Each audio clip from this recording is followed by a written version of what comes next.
Agora, a Bíblia lida e explicada com Alain Amorim. Para quem quer ouvir a Palavra de Deus de forma simples e compreensível. Olá, querido ouvinte, querida ouvinte. Estamos de volta com mais um programa A Bíblia Lida e Explicada. Eu sou o pastor Alain Amorim. Eu espero que você já tenha aí a sua Bíblia a postos para abri-la no Evangelho de Mateus, no capítulo 12. Nós continuamos o nosso estudo do capítulo 12, agora enfatizando os versículos 15 a 21. Diz assim então o texto da bendita palavra de Deus: Mas Jesus, sabendo disto, afastou-se dali. Muitos o seguiram, e a todos ele curou, advertindo-lhes, porém, que não o expusessem à publicidade, para se cumprir o que foi dito por intermédio do profeta Isaías: Eis aqui o meu servo que escolhi, o meu amado, em quem a minha alma se compraz. Farei repousar sobre ele o meu espírito, e ele anunciará juízo aos gentios. Não contenderá, nem gritará, nem alguém ouvirá nas praças a sua voz. Não esmagará a cana quebrada, nem apagará a torcida que fumega, até que faça vencedor o juízo. E no seu nome esperarão os gentios. Esse versículo 15 tem sentido em conexão direta com o versículo 14, que nos informa que os judeus que tinham entrado em controvérsia com Jesus saíram de sua presença tentando maquinar uma maneira de tirar a sua vida. Na verdade, o que nós vemos aqui é que o cenário começa a se desenhar para que os judeus conseguissem armar, literalmente fazer uma armação para que a morte de Jesus fosse possível. Ou seja, eles a partir de agora tentariam fazer com que Jesus fizesse coisas, ou tentariam acusá-lo de coisas que pudessem levá-lo à morte. É claro que esses próprios judeus, por serem líderes da religião judaica, não poderiam eles mesmos praticar esse ato, ou seja, eles não poderiam matar a Jesus com as próprias mãos, mas o que eles fariam é que eles tentariam fazer com que Jesus fosse pego em algo que o pudesse levar então à condenação de morte, e nós vemos que é exatamente isso que acaba acontecendo. Mas o verso 12, o verso 15 nos informa que Jesus se afasta dali e, lógico, as multidões ainda estão seguindo Jesus, e agora eles ao seguirem Jesus são curados por ele, como o texto diz: a todos ele curou. Mas Jesus tem uma atitude diferente com relação ao seu ministério, que nós precisamos perceber aqui nesse texto, para que possamos compreender qual era a visão de Jesus acerca do que ele estava fazendo. Jesus o tempo todo era bastante cuidadoso. Jesus o tempo todo tinha controle de toda a situação, não é? Jesus, aliás, se afasta de onde os fariseus estavam, justamente para que nada pudesse, número 1, impedir o seu ministério, ou seja, de cumprir o seu propósito, e número 2, para que nada trouxesse algum tipo de ameaça antes do tempo, antes que Jesus finalmente fosse preso pelos judeus e condenado pelo Sinédrio. O tempo todo Jesus tinha controle absoluto da situação. E aqui, Jesus, ao curar todas as pessoas, advertiu essas mesmas pessoas que não expusessem, ou seja, não levassem essa notícia a público, não ficassem divulgando essas curas, não trouxessem propaganda excessiva até Jesus. Isso nos chama a atenção para duas coisas importantes. A primeira delas é que Jesus não queria popularidade. Jesus não queria ser alguém carismático, popular, que pudesse fazer as coisas e curas para chamar a atenção das pessoas. Isso é notável da pessoa de Jesus.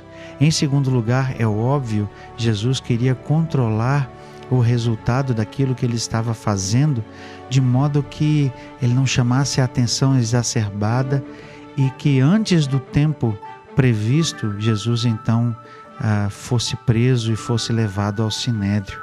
O fato é que Jesus fez isso também, e como Mateus observa aqui, para que pudesse cumprir mais uma vez a Escritura. E eu quero chamar a sua atenção agora para esse texto, para esse trecho aqui, que é um trecho de Isaías 42.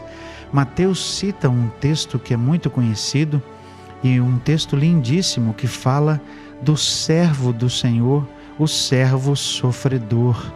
Lá em Isaías, aqui o texto é Isaías 42 e depois 43, mas nós temos vários trechos que são considerados como as canções do servo sofredor.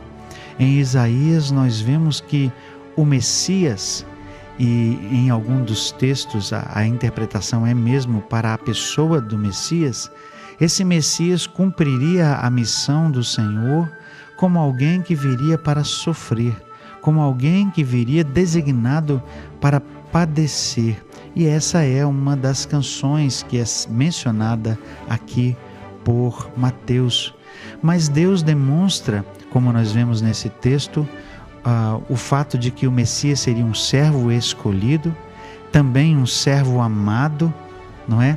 E, de certa maneira, esse trecho aqui ecoa aquela verdade que o próprio Deus disse quando Jesus foi batizado: "Este é o meu Filho amado, em quem tenho grande prazer". Então nós lemos no verso 18: "Eis aqui o meu servo que escolhi, o meu amado, em quem a minha alma se compraz. Farei repousar sobre ele o meu espírito, e ele anunciará juízo aos gentios". Duas vezes aqui aparece a expressão gentios, mas na verdade esta palavra está traduzindo uma palavra que tem a conotação de os povos, as pessoas, as gentes. Ou seja, ele veio para todas as pessoas e ele traria juízo para todos os povos. Juízo aqui não necessariamente na conotação negativa, juízo negativo de condenação, mas o juízo do próprio Deus, o discernimento do próprio Deus.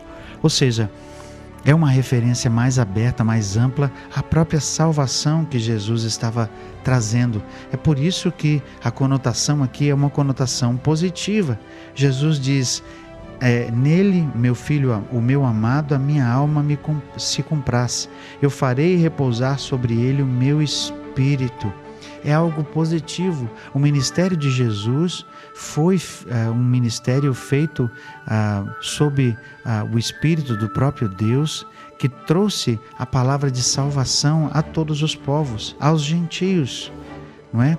E o verso 19 confirma essa atitude que Jesus teria. Verso 19 diz assim: "Não contenderá, nem gritará, nem alguém ouvirá nas praças a sua voz". O ministério de Jesus não seria um ministério marcado por controvérsia, não seria um ministério marcado por violência, não seria uma coisa imposta ou forçosa. Ou seja, o que nós vemos aqui mais uma vez é um contraste entre a atitude de Jesus e a atitude dos líderes fariseus. Nós vimos no nosso último encontro e no trecho anterior do texto de Mateus que os líderes judeus incitaram Jesus para pegá-lo em alguma coisa que eles pudessem fazer de errado.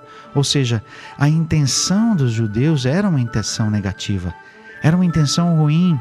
Eles não tinham nenhuma intenção de realmente aprender com Jesus ou de considerar quem ele era.